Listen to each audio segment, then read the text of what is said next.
Welcome to the Bounce the Ball. If you listen to us on Spotify, give us a follow and a 5-star review and share it on your socials. And if you're watching us on YouTube, please subscribe and like our channel and videos. So, off we go again, lads. Football Focus, second Hey, podcast. I'm joined today by two of my co-hosts. We've got Toana over here, what's up? and What's we've up? got Rue. How you going, lads? Hey, all good, man. All Not good too on my bad. side. Not too bad. What's good, Root?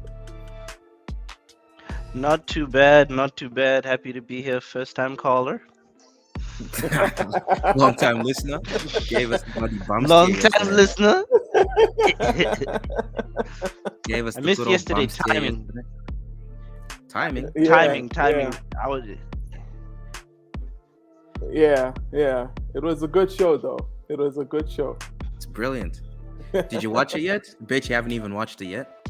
No, because I wanted to keep my thoughts undiluted. Clean and pure. Mate. Got you. Mate. Right. So, bit of a big one. Oh, it's not going to be as big as last night, I don't think, anyway. But fair bit to touch on today, lads. Yeah. We've got quite a list Yeah. here. Yeah. We've got quite a list here. So, yesterday we kind of had a bit of a conversation. Well, interesting little question got posed in our little chat yesterday about certain Mr. Raphinha and Serge Gnarbry. I think Tony asked us yesterday, who would you Yep. prefer? Yep. I told you straight up, I'd prefer Serge Gnabry. You laughed at me. Ooh.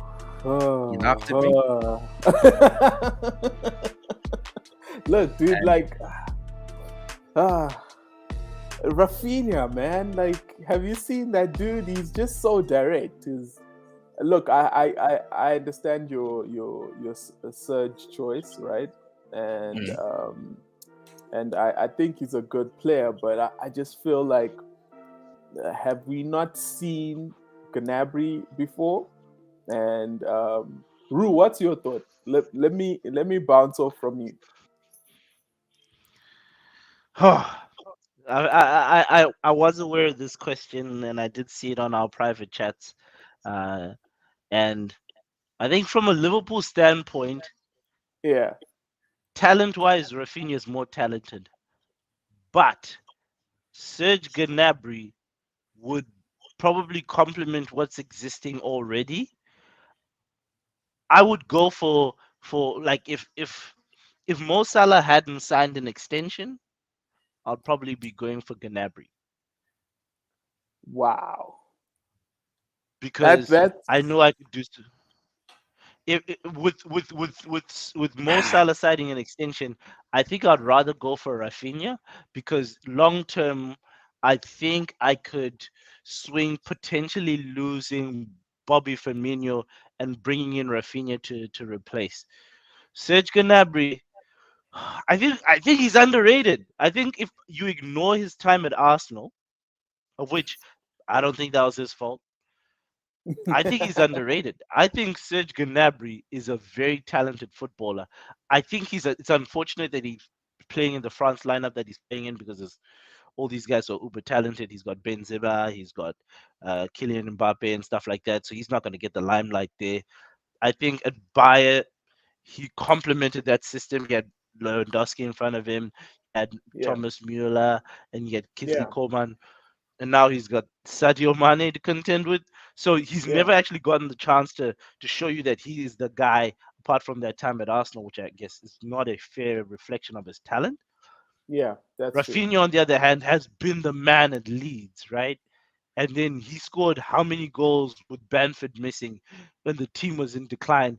I was having a conversation with one of my mates who was at Chelsea, and because he's a right-sided winger, the comparison was with Callum Hudson-Odoi and Christian Pulisic.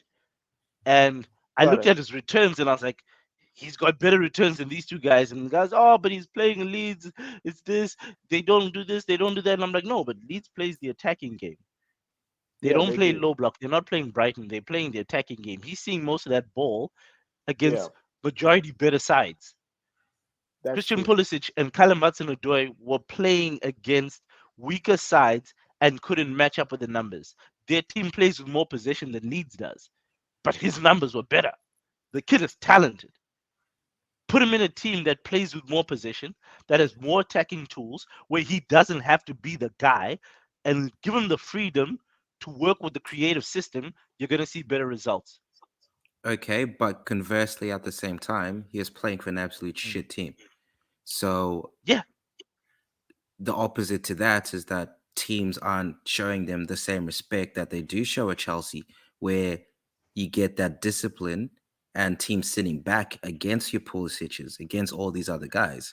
So to me, it's almost the equivalent of looking at someone like Zaha, where he's pulling up trees at Crystal Palace. Everyone said the exact same thing. Get him into a team that's going to be on the front foot and he's going to go absolutely gangbusters. Moves to Yeah. United, shat the bed. You can I find it hard to solely base attacking players so much in that type of system where he's come up from the system it leads is weird as well. Fast transitions, hitting them up high, quick, pace, everything else. It looks good, but generally speaking, when they were playing against teams, it was broken play. So lots more space as well. Look, I think there's no uh, bad answer on this, to be honest, because like there are multiple reasons why you would choose Serge, or there are multiple reasons why you choose Raphinha. I mean, I wouldn't have signed Gnabry because I like inverted wingers. Gnabry is right-footed, but he's on the right wing, and when you get it with Raphinha, you're getting a left-footed on the right wing, which is basically what you've got with Salah. So look, there's no right answer, but I just love the way Raphinha goes about it. I think it's the Brazilian flair that is like driving me into it, because I feel like with Gnabry you're getting another Mane. You need space to dribble around. It's not a tight space type of player. You know what I mean? So that's why I think maybe I would go for Rafinha. But look, my answer is just a preference. I would say Serge is not a bad shout, but man, Rafinha, I think you're getting something. It's like you're getting a present and you don't know what's in the box, and you might just be surprised and get uh, uh, not something shit, but something amazing. You know what I mean? So, dude, yeah, I would go all right. for Rafinha on this one. On account of that one, Leeds played obviously in 38 games, just like everybody else. They Yeah, won 9 games, drew 11, lost 18. yeah, Right? They Mm-hmm. lost more games than Burnley did. yeah, They played against better teams for the vast majority of the league, whether it was because they had a weaker squad and all of that stuff. To produce the type of performance that Raphinha produced in a weaker team, my argument is look at what that did for his profile. Yes, he was playing in a weaker team. He was able to be the center. He was going gangbusters. The theory is put him in a stronger team, blah, blah, blah. I also think it's in terms of character. He's a fighter. With Wilfred Zaha, I can't judge him on that single United season because he had David Moyes. And people are forgetting absolutely. Yeah, David absolutely. Moyes has And he done an was young, incredible though. job and he was young, yeah. But David Moyes has done an incredible job at West Ham. But when he was at Everton, I didn't rate him. When he got the United job, I thought he was going to be bang average. Whoa, whoa, whoa, whoa, whoa, whoa, whoa, whoa, whoa, No, hold on, let me finish. whoa. I always Yeah, felt go ahead. he never won anything with the resources he has at Everton, right? He had never won anything in general and inherited a Man United side, potentially with problems. And the decline was sharp because he couldn't identify. It's one thing coaching a team like Everton, where you're mid-table at best, you finished top four that one time, and that was more because we weren't thinking Liverpool when we played and we ended up fifth, but we won the Champions League, right? That's his best performance ever in a club, finishing fourth ever. He's never won a trophy, not an FA Cup, not in Carling Cup, nothing. Take Harry Redknapp, he won cups. Right? There's plenty of coaches that won cups. They have a strategy of winning something. This guy won nothing. Then he was given the Man United role.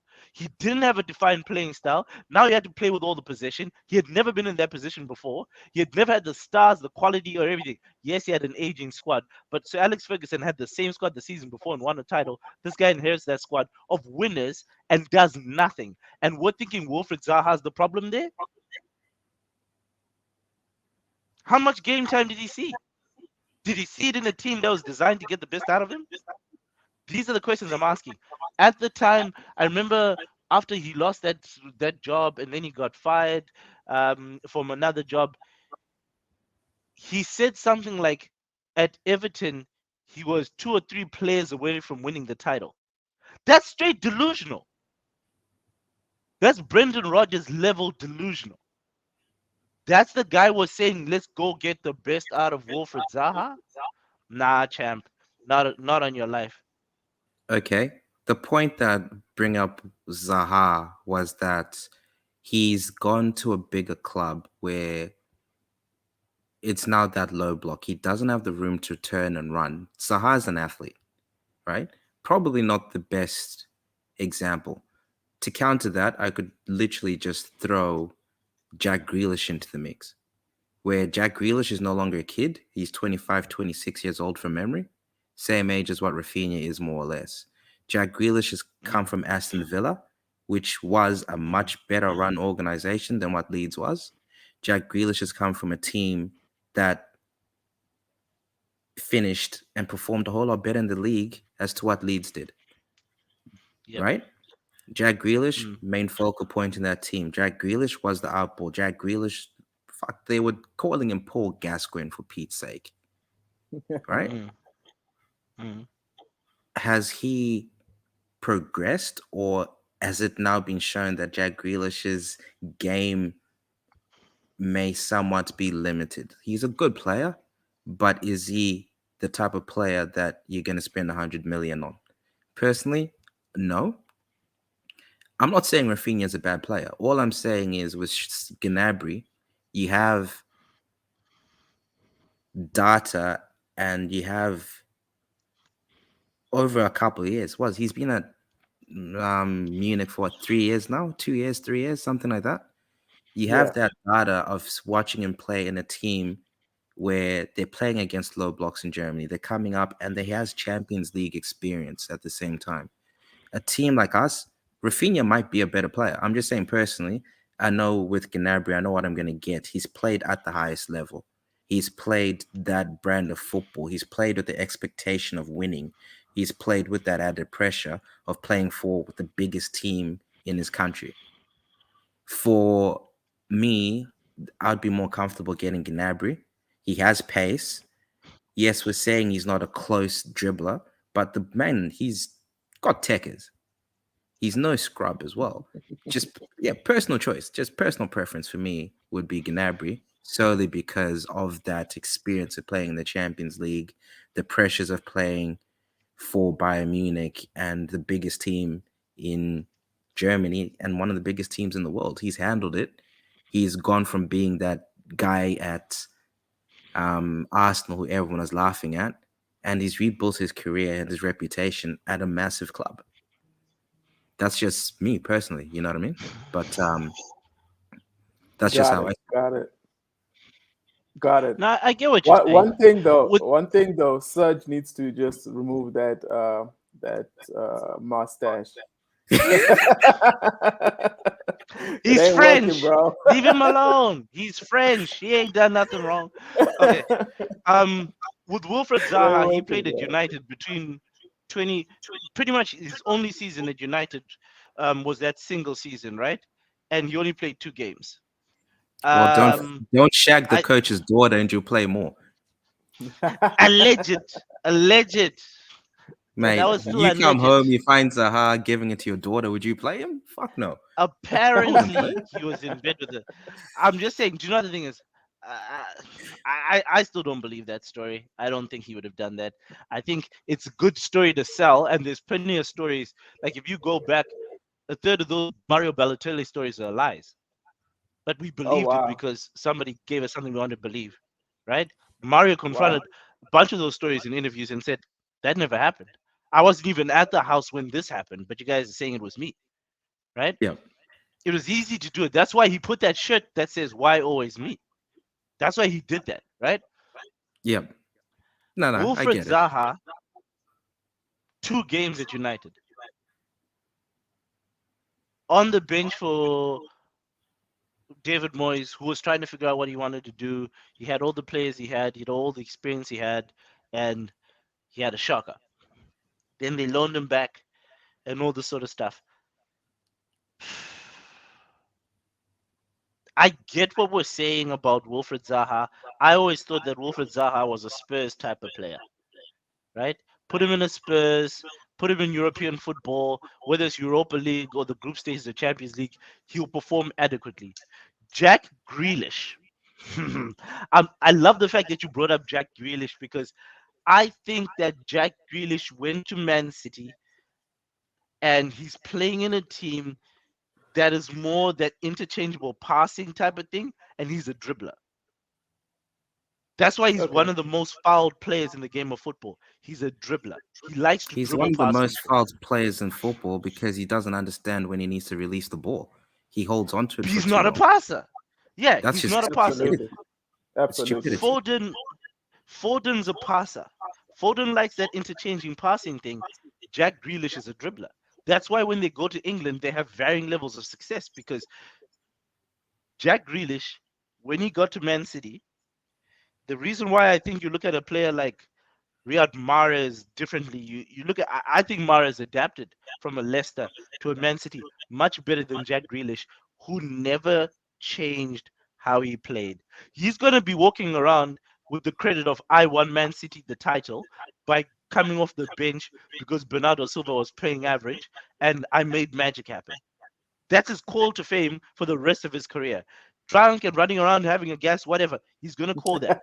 But the reality is he his limit is here because he's not adapting to I need to be playing inter passing, interconnecting passes with these world class players instead of I'm gonna go at these guys. I'm gonna have take ons. I'm gonna have the most take ons in the game.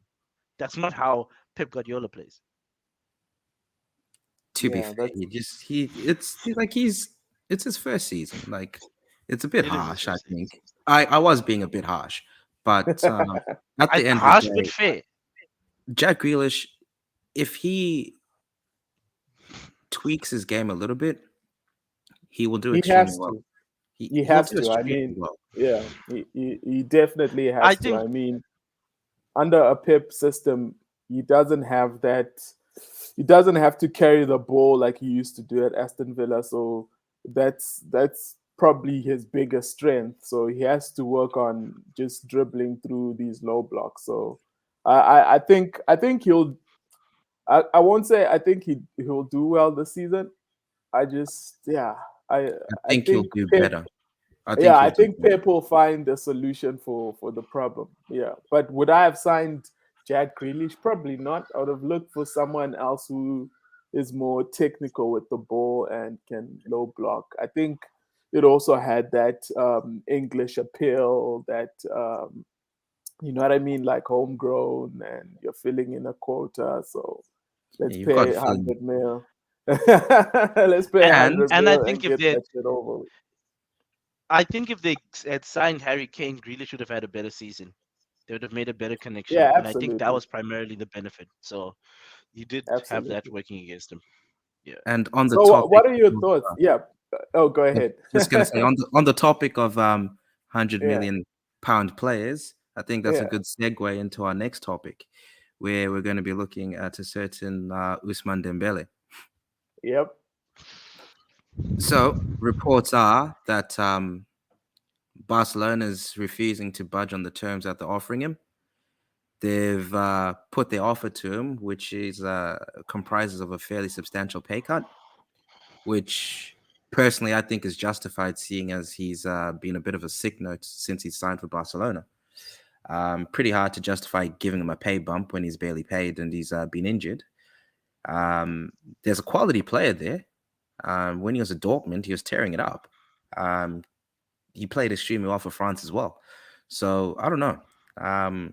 I saw a report the other day saying that potentially Liverpool's looking at signing Ousmane Dembele, and I was a bit taken aback by that. All counts are that his attitude isn't great at times. But at the same time, I think Klopp signed him and agreed for that transfer before he left Dortmund. I may be wrong on Wow. that, but I think he was pretty much going to be there. Like Klopp had already said yes to him or something. So he's quick, he is skillful, he's able to carry the ball. Yeah. What are your thoughts on Ousmane Dembele? Look, I think Usman needs to move to another club. I don't think he should stay at Barcelona. There's nothing out there for him. I think he should move to a Chelsea, see a different challenge, see if he can actually do the Premier League. I'm not saying he should move to Chelsea so that they can be a better squad, but I just feel like him at Chelsea, we'll see something different, and we'll see if he actually has the acumen to play football well. You know what I mean? Liverpool rumors. I do not want to see that. I mean, he's very talented. I mean, both feet when he plays, so he can play either on the left and right. That's amazing. But Yeah. nah, I don't think. I think we've gambled too much with injury prone players like Ox. You know what I mean? So I don't want Yeah. to go through that again. But then again, maybe you might get a good player here, and maybe he might give you returns in and out every day. But I don't think he should stay at Barcelona. I think they're just gonna use him as a backup player, and we won't see the best of him. That's what I take. I don't know. For Usman, you're sitting there and you're looking at a 40% pay cut. That's gotta hurt. Yeah, That being said, absolutely. that being said, the contracts that Barcelona were handing out before are absolutely ridiculous. Yeah, absolutely, absolutely. Absolutely What was he ridiculous. It's currently on? 200? oof. I'd have to look it up, I, but I think I think close to 300. I think close to Okay. 300, right? I'm not sure. I kind of gave up on Barcelona when you're looking at they were offering mad Yep, deals, yep. absolutely bonkers. Um, Uh, hmm. Okay. My opinion on this guy from a talent perspective, he is probably one of the most talented footballers naturally on the face of this earth, right? This kid is gifted. Like, if Absolutely. there's people Yeah. with natural talent, eh, and you're having a conversation, you've got your Neymars, you've got your Usman Dembele's right up there. He's in that conversation. In fact, Yeah. didn't they bring him in to replace Neymar when they sold I when think they lost so. Neymar? yeah, it was part of that Yeah. Neymar money. Yeah. Mm. I think so. Talented is there. He's 25 years old. I'm He's in thinking his when Absolutely. I was prime. 25 years old. Like when I was 25 years old, I had a lot of self-belief in myself. I was still a uni student. I think you think you're untouchable a little bit.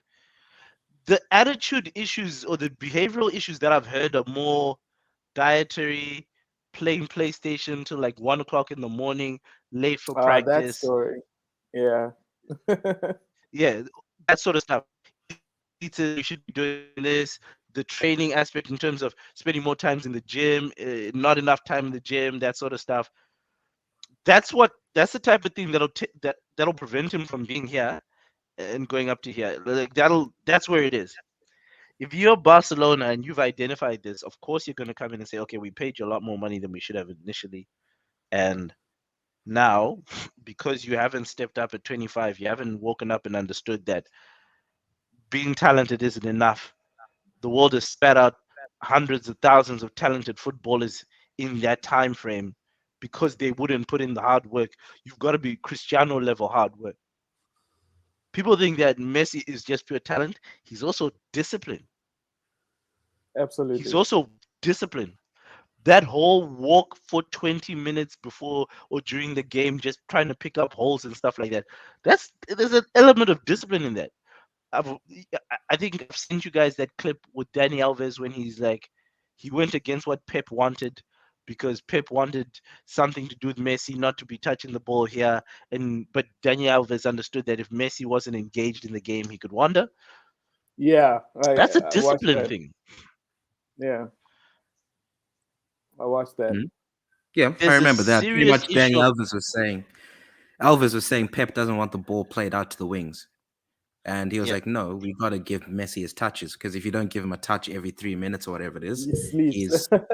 he goes to sleep and his head's out of the game. You wonder. I remember that. Yeah.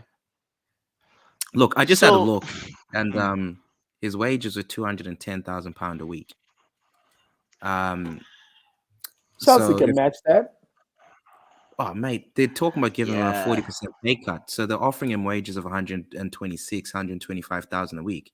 It's not as if he's being offered 50 grand a week, you know what I mean? So Yeah, he's exactly. had a Yeah. good run. He's 290. barely Yeah. Yeah. played. And I think that's probably all that it is that we can say about Usman. That's probably a good place to quickly touch on Barcelona and their financial issues at the moment. Um, Crazy stuff. it's absolutely insane. Just having a look at it, Barcelona's current debt stands at €1 billion. Sheesh.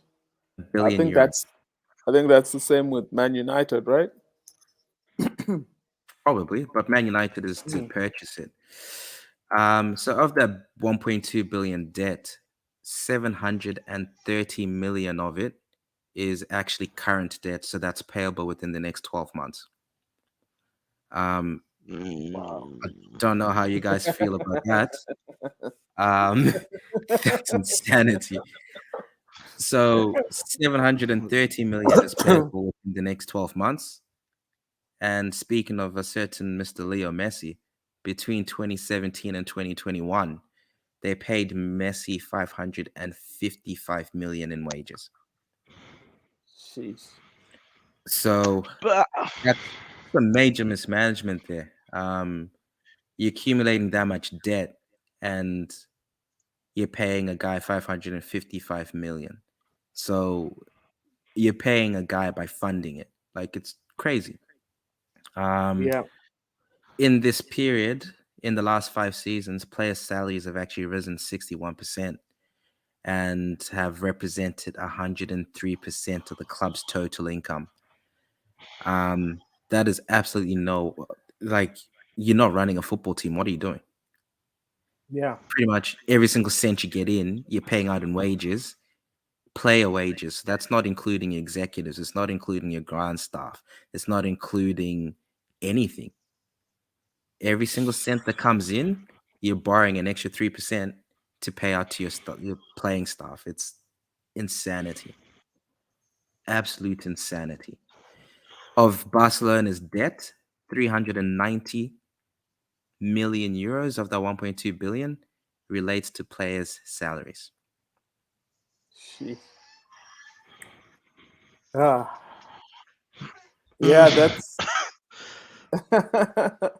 can this be repeated? That's the question, because that's why I look at it and say, I think we have probably the most efficient owners in FSG, because if if something like Barcelona was to happen to everyone, then They're going under. we yeah, exactly. They're going under. It's it's only just because it's Barcelona and the name still precedes.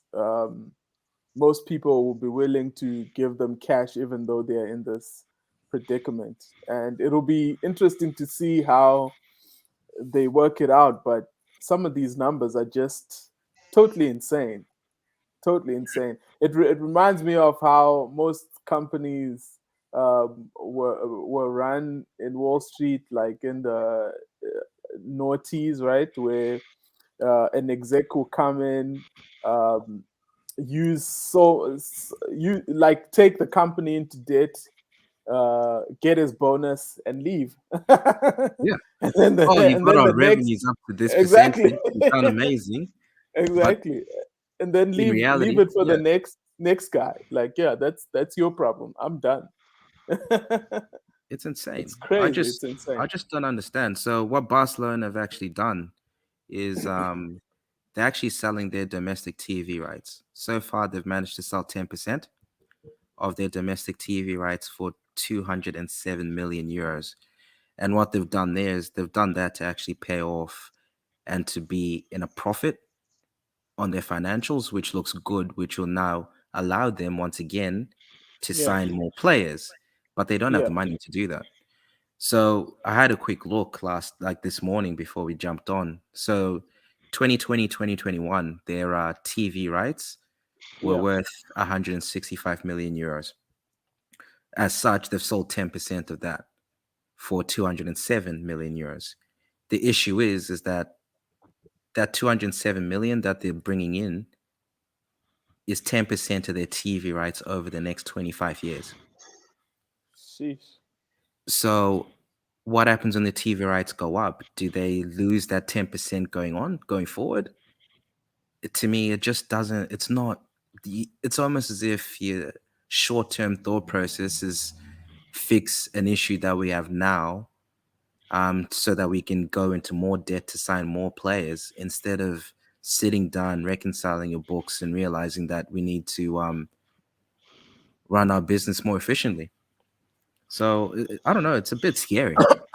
Um, and then it surprised me even further to realize that they wanted to sell an additional 15% of their TV rights.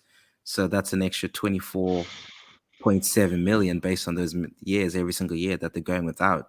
Yes, they're going to bring in 300 million on that sale, but hey, that's another 25 years that they don't have that income coming in. It's scary times for me if you're a Barcelona player, let alone a fan. I just don't know how they're going to get themselves out of it. That begs to ask the question: why is Usman Dembele still signing? Why are people still wanting to go to Barcelona? Sorry, so do these numbers include also the Spotify deal, the one where they Now, get this is just their tickets? TV rights. It's just their Sheesh. TV Okay, rights. got you. So the Spotify deal is tied up with them borrowing even more money to redo the Camp Nou, like their stadium. So to offset some of that debt, Spotify is now sponsoring them, Yeah, and they're gonna yeah, have the naming rights to the stadium, yeah, which is mind blowing. But yeah. to me, it feels as though they're robbing Paul to pay Peter all the time. Um, they need to honestly, they need to just sit down, work out their debt, and start paying it back. And instead of worrying about looking at guys like Lewandowski, they're looking at 50 million transfer fee on him for what 2-3 seasons of him at peak power. What's the point? Yeah, yeah. What's the point? I think All what right. they need to do Uh, is, I was just gonna say, I think they need to start looking at their youth ranks again and start Absolutely, promoting from within and look at it that way. absolutely, absolutely, absolutely. Yeah, you're absolutely right. This is not, I'm not trying to justify what they were doing. I'm trying to rationalize it to think, why would I build a house of cards situation, which is what I think they did. We were having this conversation just before we started out, and the strategy they should be applying now is, let's start bringing in more of these kids. Since we had absolutely. Brendan Rodgers in the seat, Barcelona's been producing the Christian Telos. What was that? The Turkish fella who was like the Luis Suarez, except what's his name? Not Turkish. What's his name? Um, his name starts with an N. What is it? Oh man, yeah, Noah, it's gone. not Noah. No, sorry, no. You see, like Munia, I think Munia. absolutely. I think Yeah, look, they've got an asset in that youth academy. I think they should. You guys are right. They should actually like bring in the kids and try to fix this wage issue because like you can't keep on paying these players like absolutely Crazy like money. crazy wages. You know what I mean? Yeah. So But I you know see, that, we were trying to sign one of their youth players. Um, is it Gavi? yeah, Gabby. he Yeah, said no. everyone has been like, yo, that Gavi is amazing. We need to get him. But seems like Barcelona are holding out. So hopefully they turn the corner by doing that, getting their youth players in, players like Gavi, and hopefully they don't put players like Gavi on like Messi wages, and we're back to square one. But I absolute think phenomenal kid. I think if you look at all the young Barcelona talent, the good talented guys that are really high quality, the number of guys that have left Barcelona to play in England, Gerard Piqué, Cesc Fabregas, Gerard Deulofeu. You got Gerard Piqué and Cesc Fabregas at a time before they'd really broken into Barcelona. Gerard Deulofeu, Yeah, he was Usman Dembele for them. Very talented, discipline issue. yeah, There's a time that apparently at practice he made a hard tackle on Lionel Messi, and whoever was in charge at the time, it might have been Pep, made the conscious decision that I'm going to sell this kid on that basis. They loaned him out to Watford, they loaned him out here, they finally sold him, right? There's another yeah. kid, and this is part of the challenge or the problem that they had. There was another kid who was also, I think it's what's that kid's name? The Arsenal kid. Which The one? what's his name? The right back. The right back. Barcelona Bellerin. right back was sold to Arsenal. Bellerin, Bellerin. Hector Bellerin. Yeah, People like Delafeu and Hector Bellerin, at 14 years old, have Nike contracts that make them just as much as first team wages on an average team. sheesh. That's the kid you're then convincing to take 60 million pounds a week when Stay at they're getting 60 Barcelona. million pounds 60,000. when they're 14 years old, right? Yeah, yeah, It's the wage, the money that players are making now. If you don't pay them that money, somebody else will. That's the risk in not. And I guess when you look at that, you're like, okay, I can't pay this kid this type of money. Why? Like, let me sell him. Let me make some of it. Put a buyback clause in, and then I'll try bring him back later when he's matured, and I can actually afford to pay him 140 pounds a week. absolutely. Yeah, Maybe But that's the strategy. conversely, there that's the is Chelsea model. literally a handful of clubs in this world that can pay wages like that.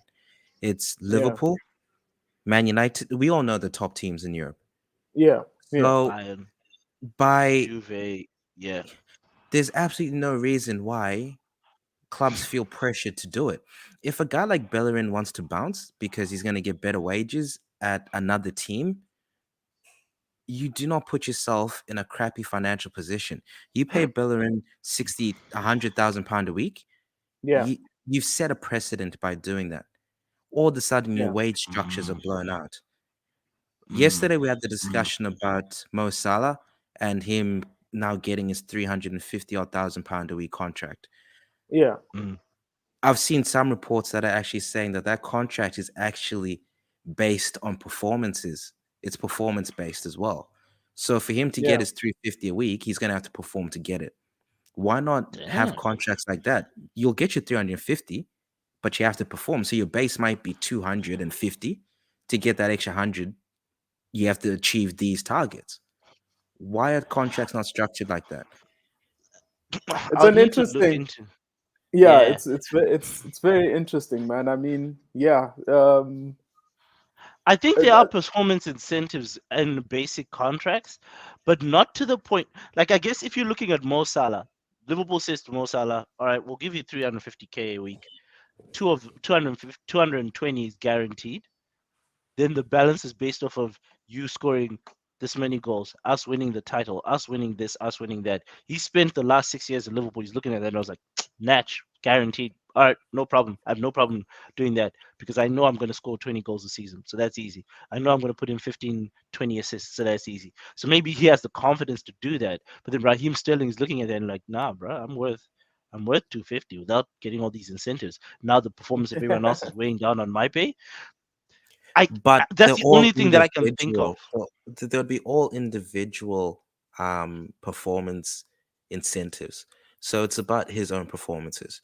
It The team part of performances those and team performances. bonuses are different. I think part of those incentives that they would apply would be how the team ends up performing because Cristiano Ronaldo gets bonuses every year, but Man United ain't winning nothing, right? It has to be there has to be a balancing act. You end up paying everybody 350 if everybody's just looking at their own numbers, but then the team will win nothing. I think there is an element of the team has to hit these milestones. That's the only way Yeah, for you to regulate that incentive component. yeah, there are personal milestones and team milestones that you have to hit for these bonuses. So if you hit your personal milestones, then a bonus kicks in, and if the team is playing well, another bonus kicks in. So yeah, Mm. but on the Mo Salah deal, yeah, it's also pretty interesting that they waited until 1st of July because I have it that the reason why they did that was to put his new wages on the new year so that they don't have to offset it on the previous year. So it's actually pretty interesting. They might have just wrapped up the whole contract a while back and told them, let's wait for 1st of July to sign this. So yeah, interesting times. Um, Speaking of interesting times, look at the transfer business being done at White Hart Lane. Woo! Yeah, that's Woo! well, Mm. I think we've argued about this.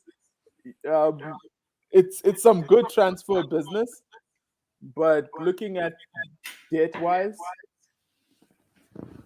yeah, chap and me were just looking at the debt yesterday, and they had to what was the chap? They had to like buy 150 million in 150 shares. million cash Yeah, injection that got pumped into it. exactly. Yeah, for so that they can get from 85% to 86% ownership. The Dave Levy and Joe Lewis company, and yeah, it's actually pretty interesting that money is actually being used to bring in these players. I just I'm happy that they're bringing in so many players that they need to change their structure for the first team. That way, there's a little bit of rebuilding that needs to still happen this season. So I don't think we'll be looking at them uh, uh, as competition. So, but yeah, So I agree with you. Like Basuma, Richarlison, those signings are pretty good. They're pretty good signings. just a quick sidebar. I'm loving the cut there, Chappy. I didn't know we're bringing out the gear. Um, I'll be prepared for next time. um, Looking fresh, kid. so Richarlison, 58 million euros. Yves Bissouma, 29 million euros. Ivan Perisic, free transfer. Fraser Foster, free transfer. A couple of loan guys are coming back who could get sold. That's your Tanguy Dombeles. You could make an easy 35 to 40 mil by selling that kid if there's a buyer. I don't know, man. This guy is the business. And then you consider the fact that he's trying to get Clement Lenglet to come in at defense. Uh, I I like the moves. I like the moves that he's making. Like if he ends up not spending big money after Richarlison and bringing in a couple of quality signings for the Champions League, I think the quality of what he's doing is picked up because you play Hugo Lloris and then you play Fraser Foster. Fraser Foster's a big, big goalkeeper. And he's 34 years old. Can give you 4 or 5 years. That's a decent investment. Richarlison used Basuma, 25 years old. Decent investment. Ivan Perisic, as much as he's 32 years old, he can give you 2, 3 years of good football. As cover, experienced campaigner coming off the bench. This is one of the debates that Tawana and I had because he doesn't see Ivan Perisic, and I see Ivan Perisic. I'm like, when he went to Bayern Munich, even though they played him sparingly, he was dope. Before that at Inter, he was dope. And you're using players like that as cover, as depth. I like that. I like the look of that. The only thing I'd probably look at if I was them is I'd potentially be looking in getting in Richarlison's your striker, right? Harry Kane or Son, this is probably the best time to sell those boys to balance the books, and you can get the most money for them right now. No way. I don't think they would. You want to sell Harry Kane and Son, One of. but that's defeating the rebuild purpose. I bought Because Richarlison in for a reason. I'm That's pretty my sure logic. Conte now is like, I want to go after the big boys. I want to go after Liverpool and City. So But I can he think accommodate selling Richarlison, Son? Wait, who are the strikers now? Richarlison, Kulusevski, Son, Kulichevsky, and Kane. Kane. And Plus then Lucas Moura is still there, isn't he? Or did he? Lucas Oh, Moura. Yep, that's another one. Oh, I Bergwijn, love whatever his name I is. love Mora, man. I love Mora. What a player. And they've got that Bergwijn guy, whatever his name is. I don't know how you pronounce it. Yeah. Oh yeah, I, it's I probably. Well, they're trying to sell him. They're trying to sell him. Yep. Look, at the end of the day, I think it's a case of 2 seconds, boys. trying to you got to refresh your team. That's what we said yesterday. true. You have to That is refresh it. true. You have to stay Yeah. active in the market. You can't Yeah. stand still. Kane and Son, brilliant players. Kulichevsky's come in, killed it. He's on a 18-month loan deal. So they're gonna sign him for what was it? What did he work at 30 million or something like that? The way he Yeah. performed, if he can hit the ground running this season again, that'll be absolutely an amazing deal. Um,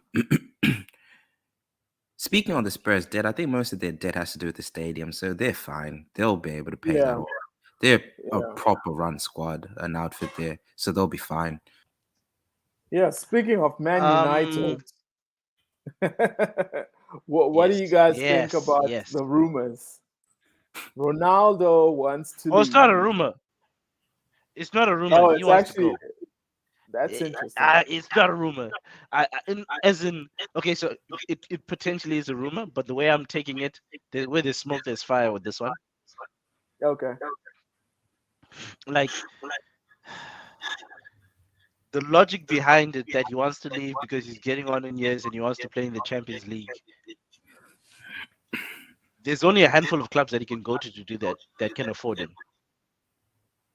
Man United aren't going to Chelsea. want to sell. I think it's bad business for Chelsea to sign him. I think it's bad for his legacy to go to Chelsea, but I I think don't it's know bad if for it's his bad legacy to go to business any other for. English team. Absolutely, absolutely. But I don't. I think it's a good move for Chelsea. You guys think that's a bad move? I mean, I think they it's a terrible technically move for do need Chelsea. a striker. They need a striker. He's miles better than Lukaku. He'll be But they connecting put their with. hand up for Raphinha. Yeah, but isn't Raphinha coming in as a winger?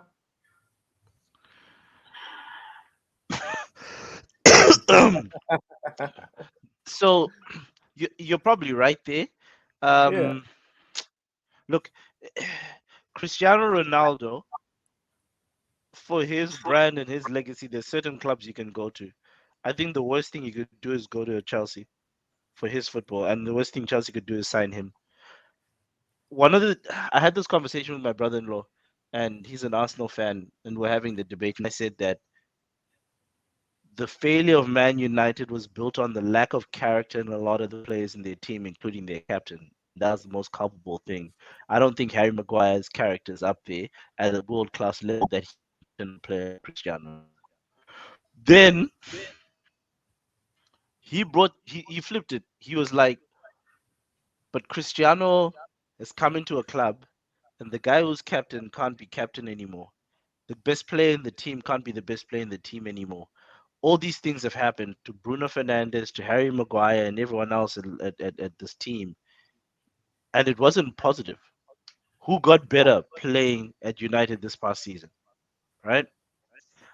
I looked at that and I thought to myself, and I'm like, yeah, he demands a lot of his colleagues, like a LeBron or a Jordan or a Kobe and whatnot.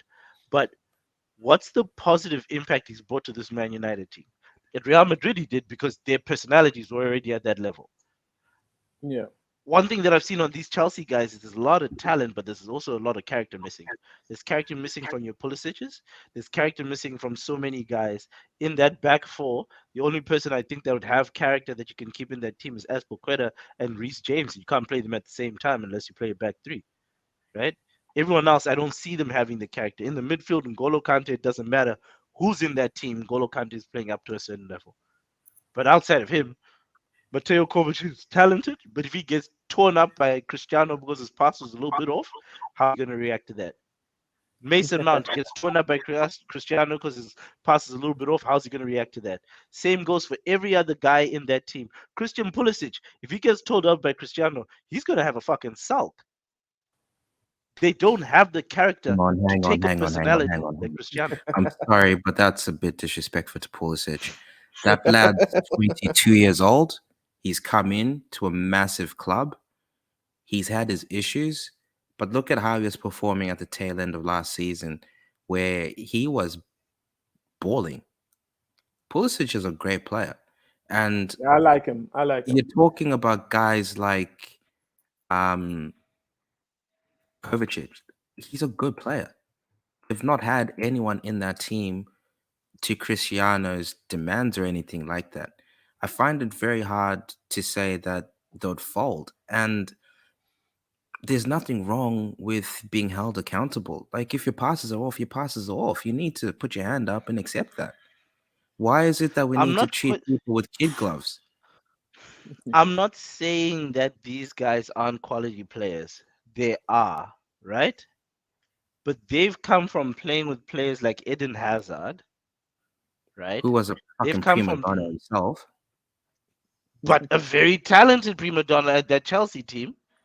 But the way, just I guess I'm looking at it as they've never played with a guy like Cristiano. And with what Cristiano demands of his colleagues, if you don't have that type of mindset, you can fold under that. And I just haven't seen that off of enough guys. I don't think Reece James is folding from that. I don't like Reece James. I look at that kid and I'm like, that kid's got character. There's a fair bit of character there. Chalobah, there probably is something there, but then he needs some time. I've got no problem with him. Christian Pulisic is a talented guy, but I think certain types of players work with a type of chemistry and camaraderie and stuff where some guys you can do that to them and they'll jack the shit up, right? Case in point, De Bruyne, he couldn't stand being on the bench at Chelsea. He's gone to Man City where he's handled a certain way like an egg, and they've gotten the best out of him. You put somebody Not in a team that makes necessarily, him though. uncomfortable. Don't forget that KDB and Salah were young kids when they were at Chelsea. They've moved to get opportunities to play. They've moved, they've proven themselves. Werder Bremen, he was tearing it up at Werder Bremen. He He's was. improved. He's improved He as a was. player. And then he's moved and he plays for one of the most demanding coaches in world football. Don't 100%. forget that Chelsea had company in that team. They used to tear shreds of everyone. Everyone. But company, I would say that you also have to consider the fact that De Bruyne had company at club and country. Company understood De Bruyne, understood the talent he had there. You don't know how he managed De Bruyne, understanding the type of player he has. I But don't think that's what Okay, Cristiano we need goes to in with just that do. same mindset. to Yeah, switch but it up. what To switch it up. What if Ronaldo, the best move for him right now is for him to move to Bayern? No, the best move for Ronaldo is just to lick his wounds and stay at Man United. Going to Chelsea, in my opinion, is a sideways move. Chelsea's a club in transition at the moment. Mm. Yeah, Chelsea, he's not winning the what are they Champions League. offering? Like, What about Bayern? Like Bayern will give him Champions League. They'll give him trophies because it's a farm league, and he's taking over from Lewandowski. I mean, that's a perfect fit, dude. Perfect fit. I don't think Bayern want him. Perfect fit. I You think don't. I don't think Bayern want him. so? You think Bayern won't take him? Yeah. That's I think interesting. in world football, there's two players over the last 15, 20 years that have just dominated everything. And we're looking at Leo Messi and we're looking at Ronaldo, Yeah, right? yeah. Leo Messi, you've seen him. If he doesn't get the ball when he wants it, he stands there, chucks his arms up, and carries on as well. Mm. Guys like Suarez, the exact same type of player. Ronaldo, exact same type of player. There's nothing wrong with that. And I just think players and pretty much, I guess, society in general, we don't, we try, we treat people too softly nowadays. So Yep. what? I agree. So what? So what if someone hurts your feelings because they told you stuffed up and you should have passed the ball? It's not the end of the world. No, it's not. Do you remember that bit about Liverpool when we stepped up and they were asked what was different? And it was when somebody tears you one for not being in position or whatever, you don't argue, you don't disagree. You take in what he's saying. You don't listen to how he's saying it. I can't remember if it was Virgil or if it was Trent that made the comment. This is like maybe 3-4 years ago, right? As a team, that's the decision that they made. Liverpool's team isn't the type where they've got player power to kick out managers. Chelsea is. They have a history of it. Players are unhappy with the manager. That manager's gone. It happened to Frank. It happened because of Frank. No, Frank was just a terrible manager. Yeah, but when he was a player, he personally executed AVB. This happens with those guys. It's happened so many times. It's only ever happened at Bayern once, and it was with Carlo Ancelotti. Bayern Munich are a different beast. They won't let a player have that much power. Cristiano comes, and the circus that comes with him, his best staying put at Manchester United. If he goes anywhere else, in fact, everyone else looking at him, he's going to destabilize the team. So do you think these calls from Cristiano Ronaldo are just calls for a new contract? No, I don't think so. I think he genuinely wants to leave. My question though for you is, you're saying he destabilizes. What interviews has he ever given that destabilized Man United? If you're saying he destabilizes it by challenging people within the club and trying to push players on and showing them that their standards aren't up to scratch, that's not destabilizing a club. That means your players are weak-minded players and they cannot play at that level. So thank you for listening, and remember to follow and give us a 5-star review if you're listening to us on Spotify, and share it on your socials. And if you're watching us on YouTube, please subscribe to the channel and like our videos. Thank you very much for your time, lads. Much appreciated. It's been great. Cool. Okay.